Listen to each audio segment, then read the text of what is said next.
పెళ్లి చేసుకుంటున్నావు కదా, పెళ్లి అంటే ఏంటి పెద్దలు చెప్పినారు కదా. మనం చాలా సార్లు పెళ్లి చెప్తున్నాము, పెళ్లి అని అంటారు.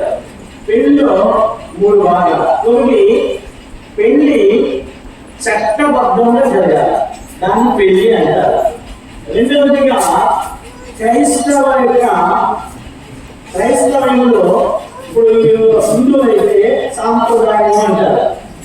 కాబట్టి దేవుని చిత్తానుసారంగా 2 వివాహము జరగాలి. మూడవదిగా ఆ వివాహము ఏం జరగాలంటే సమాజంలో సాక్షిగా ఉండాలి. వివాహంలో దాని అర్థం ఏంటంటే మొదటి ఎలా జరగాలి? మొదటి చట్టబద్ధం. రెండవదిగా ఆ వివాహము రెండవది ఏంటంటే క్రైస్తవులు అయితే క్రైస్తవ సాంప్రదాయం అంటే పద్ధతులు, దేవుని శిక్షానుసారంగా ఆ వివాహం జరగాలి. మూడవదిగా ఆ వివాహం ఎలా జరగాలి?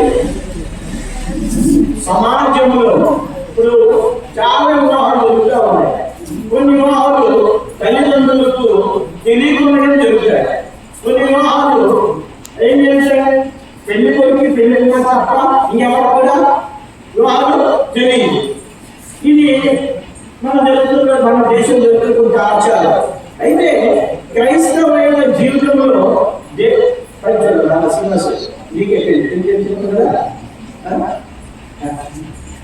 కాబట్టి ఈ వివాహంలో చెప్పిన అన్ని విషయాల్లో జ్ఞానమైనది అన్నారు. కాబట్టి ఈ వివాహంలో 3 విషయాలు చూసాం. మరి వివాహం చేసుకున్న తర్వాత ఆ వివాహంలో ఏముండాలి? ప్రేమ ఉండాలి, ప్రేమ ఉండాలి, నమ్మకం ఉండాలి, బాధ్యత ఉండాలి. తర్వాత ఇంకేముండాలి? ఒకరినొకరు క్షమించుకోవడం కూడా ఉండాలి. అయితే ఈ వివాహంలో కొన్ని వివాహాలు చూడండి, క్రైస్తవ కుటుంబాల వివాహాలు ఏమిటంటే చాలా అద్భుతంగా ఉంటాయి. కొన్ని వివాహాలు ఫెయిల్ అయిపోతూ ఉంటాయి. కారణం ఏంటి అంటే ఆ కుటుంబ వ్యవస్థలో దేవుడు జీవించాలి, దేవుడు ఆశీర్వదించాలి. ఎప్పుడైతే ఆ కుటుంబంలో దేవుడు ఉంటాడో ఆ యొక్క కుటుంబ వ్యవస్థ ఎలా ఉంటుంది? ఎంతో సంతోషంగా ఉంటుంది. కాబట్టి యేసుక్రీస్తు ప్రభువారు సొంత రక్షకుడు ఎవరైతే అంగీకరిస్తారో, యేసుక్రీస్తు ప్రభువారితో ఎవరైతే నడుస్తారో భార్య కానీ భర్త కానీ వారి కుటుంబం ఏం జరుగుతుంది? దీవించబడుతుంది. అందుకని మారు మనసు అనేది చాలా ప్రాముఖ్యమైనది. ఏంటంటే మారు మనసు. ఇప్పుడు బైబిల్ 3 రకాల పద్ధతిలో ముగించబడింది. బైబిల్ ఏమీ లేదు. ఒకటి మానవుని యొక్క సృష్టి, రెండవది మానవుని యొక్క పతనం, మూడవది మానవుని యొక్క సమకూరు. అంతే. మానవుని యొక్క సృష్టి 6వ రోజు దేవుడు చేశాడు. మానవుని యొక్క పతనం కూడా త్వరగా పడిపోయాడు. మానవుడు ఏం చేశాడు? త్వరగా పడిపోయాడు. కానీ మానవుని యొక్క సృష్టిలో దేవుడు ఎక్కువ శ్రమ పడలేదు. సృష్టి చేసినప్పుడు కూడా దేవుడు ఎక్కువ శ్రమ పడలేదు. కానీ మానవుడి యొక్క సమకూర్పు అంటే పడిపోయినటువంటి మానవుని తిరిగి సమకూర్చడంలో దేవునికి కూడా చాలా శ్రమతో కూడా కూడింది. సృష్టి చేసినప్పుడేమో దేవుడు ఒక బొమ్మను చేశాడు, మంటిని తీసుకున్నాడు, జీవవాయువు ఉన్నాడు, సరిపోయింది. తర్వాత సృష్టి చేశాడు దేవుడు. ఇవన్నీ కూడా అయ్యాయి. అయితే మానవుడు కూడా 3వ దినం వచ్చినప్పటికీ 3వ దినం మానవుడు పడిపోయాడు. అంటే దేవుని మాట వినకపోవడమే పాపం. బైబిల్ ఏం చెప్తుంది? ఆజ్ఞ అతిక్రమమే పాపం. ఆజ్ఞ ఏంటి? నా మాట విను. కానీ మానవుడు విన్నాడా? వినలేదు. మరి ఆజ్ఞ ఏంటి? మనుషులందరూ మారు మనసు పొందాలి, మనుషులందరూ రక్షణ పొందాలి, మనుషులందరూ యేసుక్రీస్తుని అంగీకరించాలి, యేసుక్రీస్తు రక్తంతో కనబడాలి, యేసుక్రీస్తు యొక్క పరిపూర్ణతలోకి రావాలి. అది ఆజ్ఞ. అంటే అపోస్తలుల పౌలు ఆయన అపోస్తలుల కార్యము అంటారు. పూర్వము దేవుడు చూసి చూడబడుతున్నారు. అయితే ఇప్పుడు మానవులందరూ కూడా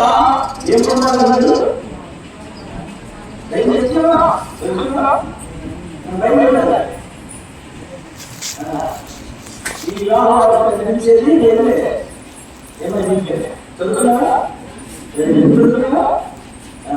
కాబట్టి దేవుని యొక్క వాక్యమే మీ కుటుంబాన్ని చేస్తారు. ఇవన్నీ సూచన వాక్యం నుంచి. ఇప్పుడు మీరు వేరు వేరు విధాలుగా కష్టపడ్డారు, వేరు వేరు కుటుంబాల నుంచి వచ్చారు. ఈ రోజు నుంచి మీరేంటి ఒక కుటుంబం. మరి ఈ కుటుంబంలో కొన్ని మంచి చెట్లు ఉంటాయి. ఈ మంచి చెట్లు ఎవరు పెడతారు? ఏ మనుషులు నేర్పలేదు. అమ్మగారు చెప్తుంది, నాన్నగారు చెప్తాడు, బంధువులు చెప్తారు. కానీ పరిశుద్ధ గ్రంథంలో ఉన్నటువంటి దేవుడు ఎప్పుడు ఒకేలాగా చెప్తాడు. అంటే మన దేవుడు ఒక పేరు ఉంది. ఏ దేవుడు అండి? ఆశీర్వదించినటువంటి దేవుడు. అందుకనే పౌలు ఆ పేరు రాశాడు, మీరు ఆశీర్వాదానికి వారసులుగా పిలువబడ్డారు.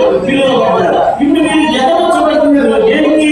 ఒక కుటుంబ వ్యవస్థగా ఉండడానికి, ఒక కుటుంబంగా జీవించడానికి, మీ నుండి సంతానం రావడానికి, వారు మంచిగా అభివృద్ధి పొందడానికి.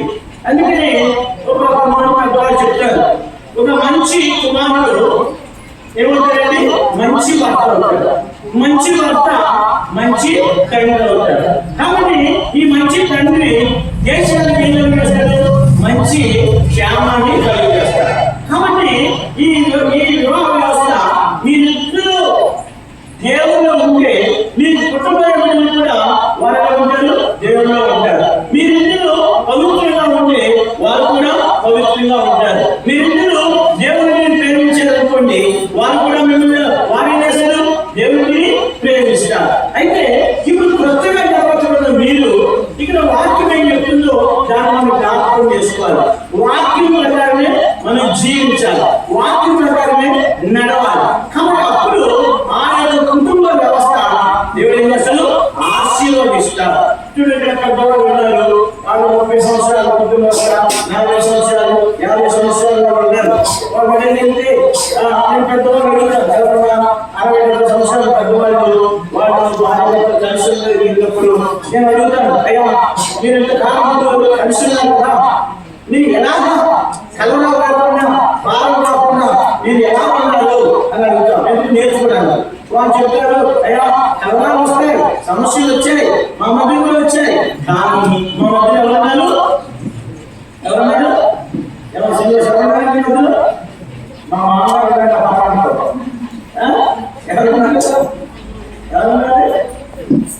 చెప్పాలి నాకు ఈ సమయం మీద జవాబు చెప్పాలి.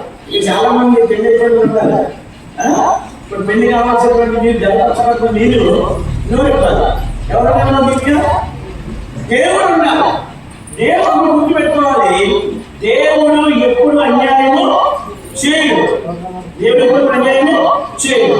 దేవుడు ఎప్పుడు కూడా మనం విడిచిపెట్టాడు. అందుకనే ఇక్కడ వివాహం వచ్చేటువంటి మనందరూ మనం నేర్చుకోవాల్సిన పాఠం ఏంటంటే, మన వివాహ వ్యవస్థలో దేవుడు ప్రాముఖ్యమైన పాత్రను వహించాలి. మరి మన దేవుడు ఉన్న గొప్ప పక్షం ఏంటంటే, మన దేవుడు ఒక పేరు ఉంది. ఇది మర్యాద కలిగినటువంటి దేవుడు. మర్యాద ఏంటంటే, ఇప్పుడు ఎవరైనా టైంలో వచ్చినప్పుడు ఇన్విటేషన్ ఉంటేనే వస్తాం. అలాగే దేవుడు మనం బలవంతంగా దగ్గరికి రాదు. దేవుడు మనం ఆహ్వానించాలి. అందుకే ప్రారంభంలో 3వ అధ్యాయంలో 25 వచనంలో చదివితే ఏమన్నాడు? ఇదిగో నేను తలుపు వద్ద ఏం చేస్తాను? తట్టుచున్నాను. ఎందుకు తట్టుచున్నాడు?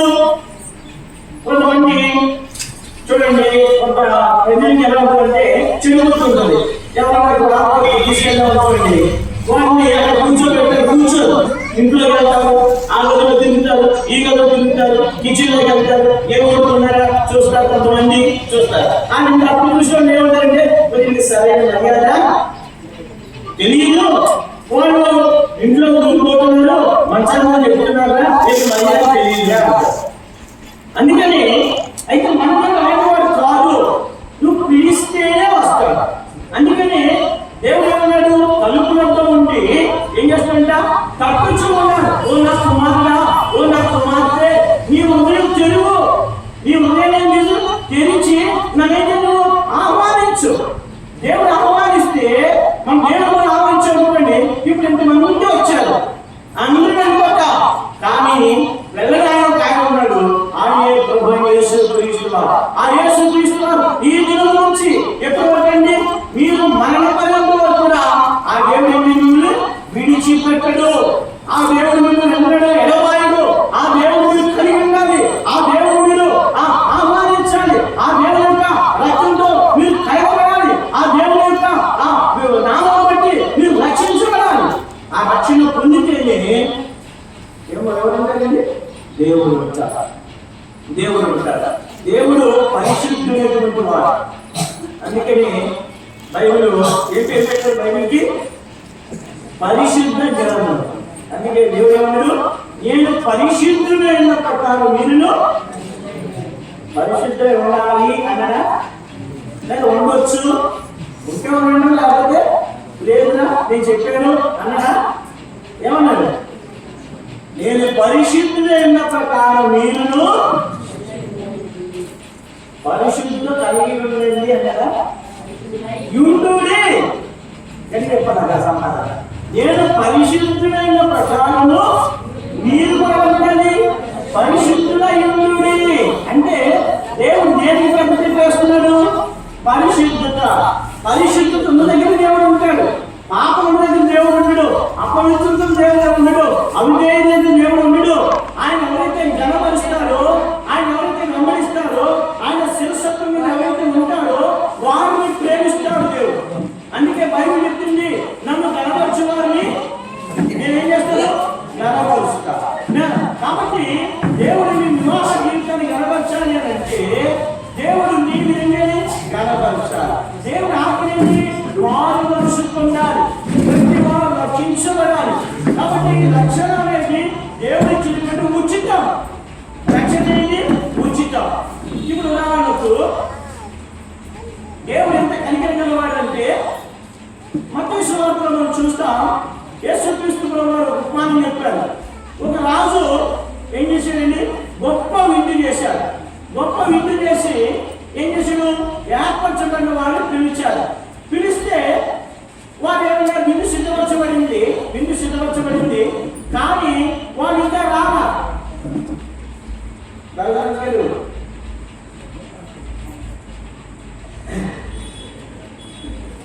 సరే అయితే ఆ విందులో విందు సిద్ధపరచబడింది, కానీ ఆ విందులో పాల్గొనేవారు లేరు. పిలువబడ్డారు కానీ వారు రాలా. యజమానుడు ఎంతో ఆశతో చూస్తున్నాడు. యజమానుడు ఏం చేస్తున్నాడు? ఆశతో చూస్తున్నాడు. విందు సిద్ధపరచబడింది, కానీ ఆ టైంలో దాసులు పిలిచి నాయన విందు సిద్ధపరచబడింది పిలుచుకురా అని అంటే కొంతమంది దాసులు వెళ్ళారు.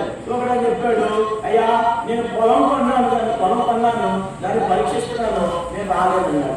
ఇంకొకడు వెళ్ళాడు. ఇంకొకడు ఏం చెప్పాడు?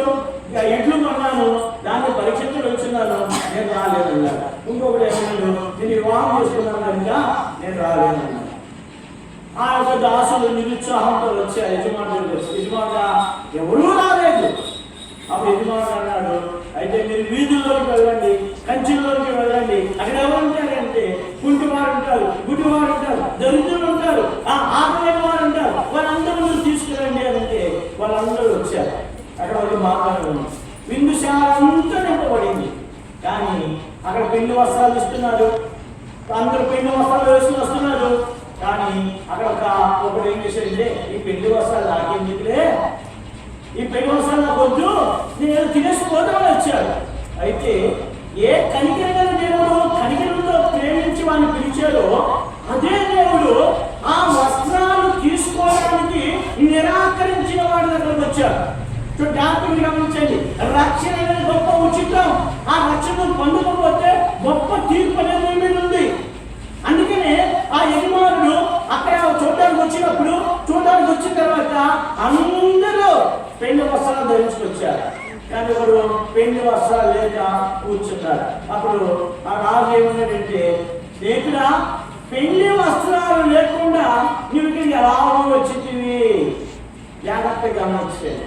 రక్షణ లేకుండా, పాప క్షమాపణ లేకుండా దేవుని యొక్క ఆశీర్వాదాన్ని పొందలేవు.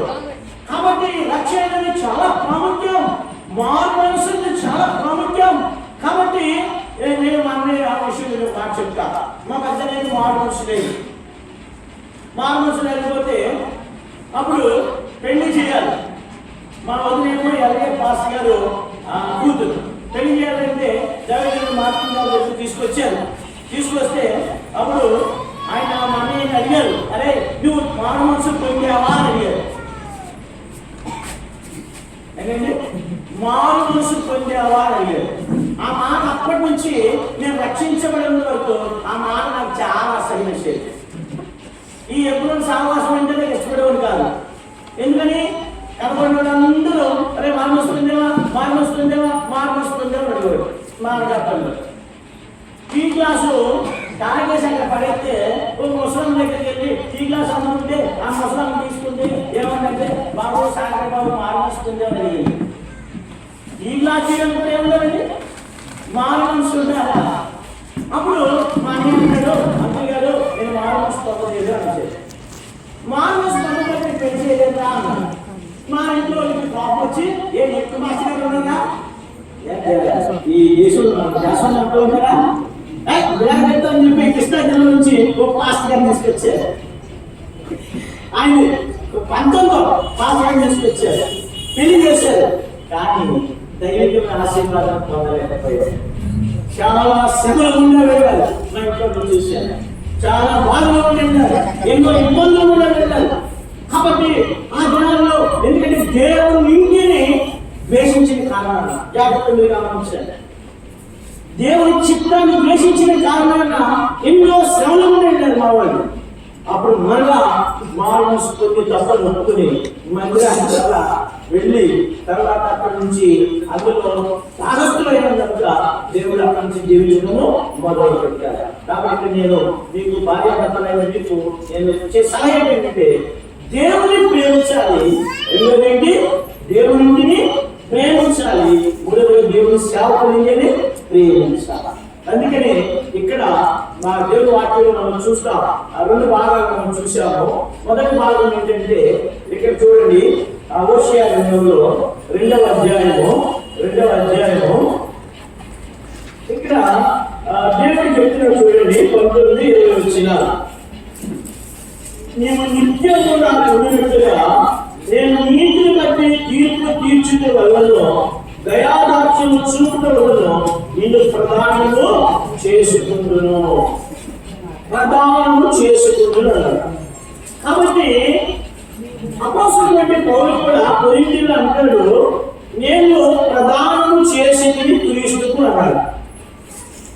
అంటే ప్రధానం చేసింది అన్నారు. అంటే ప్రధానమైన అర్థమైంది, ఒక వ్యక్తి పేరు అంటే ఈ ఇంట్లో ఉన్న అమ్మాయి. ఇప్పుడు చూడండి, ఎవరైనా ఒక ఇంట్లో ఒక పెళ్లికి వచ్చిన అమ్మాయి అంటే ఆ అమ్మాయి ఎవరైనా అడుగుతారు చెప్తే కొంతమంది చెప్తారు, అయ్యా ఆ అమ్మాయి ఎంగేజ్మెంట్ అయిపోయింది అయ్యా అంటారు. అంటే అర్థమైంది, ఆ పెళ్లి పలానానికి ఏం చేయబట్టి ప్రధానం చేయబడింది అంటారు. ఇంకా ఇండియాలో ఎంతగా ఎవరు కూడా వేడరు. కాబట్టి పౌలు కూడా ప్రజల్లో ఏమన్నాడంటే నేను మిమ్మల్ని ప్రధానం చేసి అన్నారు. ఇక్కడ జాగ్రత్తగా గమనించాలి. ఇందాక రక్షణ గురించి మాట్లాడారు. రక్షణ అనేది చాలా ప్రాముఖ్యమైనది. అందుకే ఆ రాజు ఆ మనుషుల దగ్గరికి వచ్చి, అయ్యా పెళ్లి వస్త్రం లేకుండా నువ్వు ఇక్కడికి ఎలాగో ఏం చేసావు, నువ్వు ఎలాగో వచ్చావు అంటే అర్థమైంది, రక్షణ లేకుండా మనం నిత్యత్వంలోకి వెళ్ళాము. రక్షణ లేకుండా దేవుడు నీకు సంబంధం లేదు. అందుకే రమాపతి ఇంద్రదేవ పౌరులు అంటాడు, క్రీస్తు ఆత్మలేని వాడు వాడైన వాడు కాదు. నువ్వు ఎన్నైనా చేయవచ్చు. మీరు గమనించండి, నేను పుట్టుక క్రైస్తవుడు. వినండి సార్, ఈ పుట్టుక క్రైస్తవుడు నేను బాల్యం నుంచి మందిరం వెళ్తున్నా, వాకింగ్ వెళ్తా, ప్రార్థన చేసేవాడిని. ఒక రోజు నేను టీబీఎస్కి వెళ్ళాను. మా వైజాగ్ వెళ్ళాను టీబీఎస్కి టీచర్ గారు కూర్చోబెట్టారు. కూర్చోబెట్టి వరకు రాస్తూ అడిగారు, మార్మల్స్ పొందేవా అని అడిగారు. నేను అన్నప్పుడు ఆయన చిన్నప్పుడు తెలుసు కాబట్టి అంతగారు నేను పుట్టుక క్రైస్తవుడు అన్నాను. అంటే అప్రిషియేట్ చేస్తాడు అనుకున్నాను, అభినందిస్తున్నాడు అనుకున్నాను. ఆయన అన్నాడు, వేసారా పుట్టుక క్రైస్తవుడు పాపం ఎవరికి ఉంటుందా అన్నాడు. నాకు భయపడిపోయింది. నేనేమనుకున్నాను, పుట్టుక క్రైస్తవుడు శవాసం అంటాడు. కానీ ఏమన్నాడు, ఆ దగ్గర ఉన్న పాపం ఎవరి దగ్గర. అప్పుడు నేను ఆలోచించా, మందిరానికి వెళ్తానా, పొరపాటు చేస్తాను. మందిరానికి వెళ్తున్నా అబద్ధాలు ఆడతా, మందిరానికి వెళ్తున్నా సేవలు ముందుతా, మందిరానికి వెళ్తున్నా సినిమాకి వెళ్తా, మందిరానికి వెళ్తున్నా ఇంట్లో తిరుగుబాటు చేస్తా. ఇది ఎక్కడుంది? అప్పుడు నేను ఆలోచించా. అంటే ఈ పుట్టిన క్రైస్తవ్యము, ఈ మతము మన ఎక్కడ చేర్చుదు? పరలోకానికి చేర్చుదు. దేవుడు ఆశీర్వాదాలు కాదు. అందుకనే ఆ విధాన్ని చేసుకున్నాను. నేను పాపని గమనించా కాబట్టి నా పాపను ఒప్పుకున్నా. యేసుక్రీస్తు రక్తంతో నేను కడగబడ్డా. అది మారు మనసు, అది రక్షణ. అక్కడి నుంచి నీకు ఆశీర్వాదం. అందుకనే ఇక్కడ రక్షణ అనేది చాలా ప్రాముఖ్యమైనది. ఆ రక్షణ ఎప్పుడైతే పొందుతారో భార్య రక్షించబడతారు. వీళ్ళందరూ దేవుడి వరకు పరిశుద్ధమైన వారు. ఈ పరిశుద్ధమైన వారు దేవుని పిల్లలు. ఇప్పుడు జతవచ్చులు అంటున్నారు. ఈ జతవచ్చులు ఉన్నటువంటి ఈ పిల్లల్ని దేవుడు ఏమన్నారంటే, నేను మిమ్మల్ని ఆశీర్వదిస్తా, నేను మిమ్మల్ని దీవిస్తా. కాబట్టి వివాహము అన్ని విషయాలైతే గానం. ఈ వివాహం ఎవరు గుర్తించారు? ఎవరు వివాహం? దేవుడే పెట్టాడు కదా. ఆది-కాండం 2వ అధ్యాయంలో బైబిల్ వివాహంతో ప్రారంభమైంది. ప్రకటన 19వ అధ్యాయంలో వివాహం అయినటువంటి ముగించబడింది. మరి ఈ వివాహము ఏమి సాదృశ్యం? గుణతున్న పెళ్లి ఎందుకు సాదృశ్యం. ఈ వివాహానికి రక్షణ పొందినా రక్షణ పొందకపోయినా ఏంటి? అందరూ రావచ్చు, అందరూ ఏం చేయొచ్చు? రావచ్చు.